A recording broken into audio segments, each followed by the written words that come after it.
দালাল সাকিব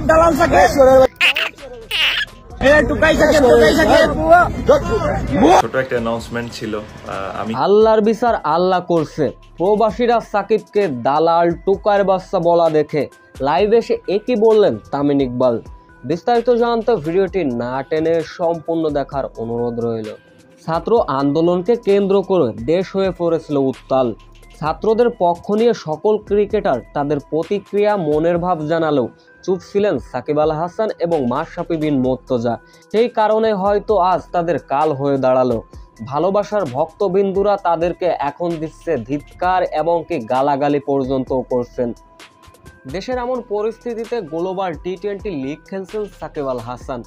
গতকাল ম্যাচ শেষে সাকিব আল হাসান প্রবাসীদের তোপের মুখে পড়লেন, এমন লজ্জাজনক মন্তব্য করলেন তা আর ভাষায় প্রকাশ করা যায় না।